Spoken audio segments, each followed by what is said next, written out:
and welcome to a very special Gundam Battle Operation 2 featuring the Jeda Cannon, or the Jeda Cannon if you prefer. A unit that hails from Moon Gundam, oddly enough, and, well, it's a variant of the Jeda, the predecessor to the Jigen. It is a 550 cost unit that is ground and space capable, that is a support, and it's a ballistic resistance of 22, a beam resistance of 24, a melee resistance of 20, range strength of 32, and melee strength of 17. Movement speed of 125, and a thrust gauge of 50. It's not bad. Close range parts, we have 11 close. Medium, we have 16, and long range, we have 13. It has a melee priority of 2, and it is most compatible with space. For equipment, we have the Jeda Cannon DBR, which cannot be changed out. And then we have the Jeda Cannon HBS, so basically a beam saber. This can fire single shots, or if you charge it, it fires multiple in a row, which is pretty good, and you'll see that in the match to come. Is the Jeda Vulcan pod system, so head Vulcans effectively. The beam cannons ×2, which is not bad. It's got a good amount of stopping power and damage, and you have to stop to use it. The waist-mounted grenades ×2. If you're familiar with the normal Jeda, these are exactly the same. The 6-tube SMP incendiary ×2. They are effectively incendiary missiles. They do burn damage over time, not a huge amount of initial damage, but nice to annoy people with. And the special head sensor. Woof. Which, as you can see, temporarily nullifies enemy radar jamming at set intervals. It kind of does pulses, granting immunity to a set time, and it also will nullify fake beacons and stealth while active. It's a very nice unit, which I have had a decent amount of fun playing. It's kind of an all-arounder, and I'd say almost a bit of a change for what you'd expect for these units, and we can see that a little bit more with the skills here. We have high performance radar level 1, observational data link level 1, high performance aerospace gimbal level 1, flight control level 2, quick boost level 4, yikes, fall prevention system, which is nice, and you can see what it does, glide structure level 4. It wants you to do a lot of jumping in this, oddly enough. High spec AMBAC level 2, waist special cushioning, level 2, so 15% less damage when you get hit in the waist. Special arms equipment buffer, level 3, enhanced tackle, level 5, instant thruster precision system, woof, and interrupt tackle. This unit kind of wants to, oddly enough, handle more melee stuff to kind of slam into people and maneuver a lot. So it is a bit jarring when you start playing it and you start using it to its strengths. So I don't know. I like it, but then again, I like the normal Jeda. So, you know, it's a little bit more complex. I like what it does, and let's see what it does in the match to come. Hello, and welcome to the match of the Jeda Cannon. A unit that I only recently got, because it's how it always goes, isn't it? It's actually a pretty decent little unit for what it is, I gotta say. And, I'm rather impressed with its capabilities. I was expecting it to be a little bit more range focused than it was, but we'll start it by immediately grabbing the spawn point. A good practice if you can do it. But I always have trouble because I always end up getting rushed here, but we'll see how it goes. But I'm going to go ahead, and I was mostly ignored, which was fantastic for a beginning part. Plus there's Chuck Norris, so what can I say? You know, he's got to do those push-ups for the world. So I'm going to peek around here see if I could get any shots, but decided to kind of abandon that and link up with my team.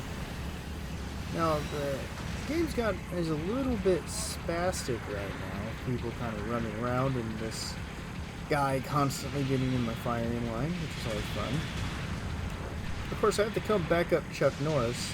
Not that Chuck Norris needs backup. I just want to. And we're going to wait for a guy to come up and unload multiple blasts and rip his shield off, which is really nice. And he's going to keep moving. And I'm going to try to push up to support Chuck Norris, and instead I'll shoot that guy in the face and back off. Now, I'm going to back into their support, which I got lucky and didn't get down slammed. So we get into a bit of a charging battle with each other, and I just kind of focus on trying to outgun him, which I was hoping to mostly be able to do because he wants to keep attacking. So flip over to cannon, do that, boop, he's gone.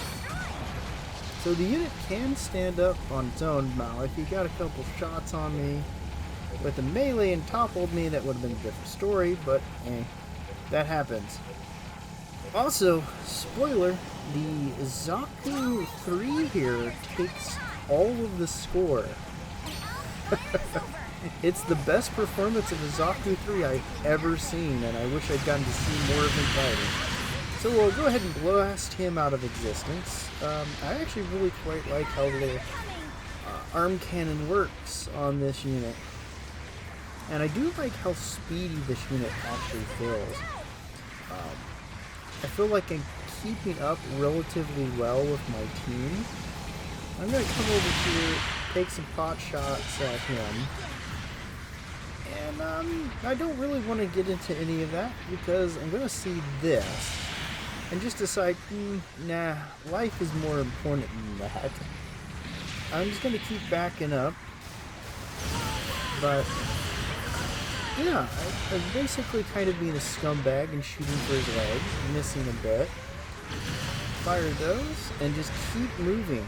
I will say, I do really love how maneuverable this unit feels. So, I get saved by Chuck Norris, and help the team quickly dispatch him. The unit got a good feel to it, much better than I thought would get, because I accidentally shooting my own guy. It's a pattern. I wonder if you'll notice. Miss that, and then fire a couple fire shots into him. And I'm gonna push to help get rid of him. And there he goes. So, oh, and they're finally gone. Farewell, life. Hello. Well, he got his revenge. There we go. Happiness has been restored. Hello, battle map. It's been a little while, hasn't it? Well, I got here at the halfway mark, so we're going to count that as a personal victory. So, I wasn't quite sure where I wanted to drop in, but I was thinking it's better to drop in a little bit further away and be able to take advantage of a little bit more of my range. So come in, immediately remove that unit. He was at low health, but you can when this is charged, it just rapid fires. It's ridiculous. Gotta come out. I'm just gonna look at the edge, let my other guys move in. It's that poor Garadoga who I'm gonna pump shots into. And I'm gonna accidentally shoot my own guy. And he's gonna not exist for very much longer. He's gone. There was a suit here, and now he's not. So, I believe at this point I'm going to commit what I can only call a war crime as Chuck Norris vanishes into heaven and that guy tries to stop him from capturing it. And I use my giant war machine to unload several giant blasts of energy into his body. Yeah, seems fair. Alright, so moving on to help number 5 out. I'm trying to basically help him with suppressing this guy, who I believe is the other team's support. But every time I move in on him, I notice there's more guys, and I accidentally shoot Chuck Norris again. So, effectively, I'm just kind of flipping some fire out there, hoping to help build towards keeping them at bay. And I'm going to come in here, drop some of that on that poor guy down there, get smacked by one of my guys, which I think was a misclick on his part, and just keep firing down and let my guys do what they can. Our units do tend to be a little bit more shooty than I was expecting, but at the same time, ooh, this guy is going to survive on low health. If you watch him, he's going to survive on low health for a very long time. Or no, that will be later. But there's a guy at low health for a good chunk of this match. Let's remember. So come in, shoot Chuck Norris in the back, but he's better than that and doesn't have to worry. We'll just take that guy out, the GP1. And we'll move in to help our Zaku friend by, war criming again the Iradoga. And I'm going to fire some of those fire ones. This guy does manage to live for a good chunk of time because I don't think the napalm effects can actually kill another unit. I'm going to get a little focused on this support and his newly zoned in friend. I could have taken better advantage of that dude coming in like that, but Mr. GP is going to be very angry and try to come in on me, which was a really bad idea, as I just dumped rounds into his legs and my other two friends say hello in a vicious and violent manner. Yep, the guy on low health is still over there alive at the moment, but now they are no longer alive. They felt the aura of Chuck Norris approaching them and therefore just simply died from the pressure. It's like going too far under the ocean. Just happens. Sad to see. But there we are. Let's see how we did. Victory pose. It's kind of weak on this unit, I'll admit. So, yeah, Zaku 3, third place. Thanks for joining me. Bye-bye.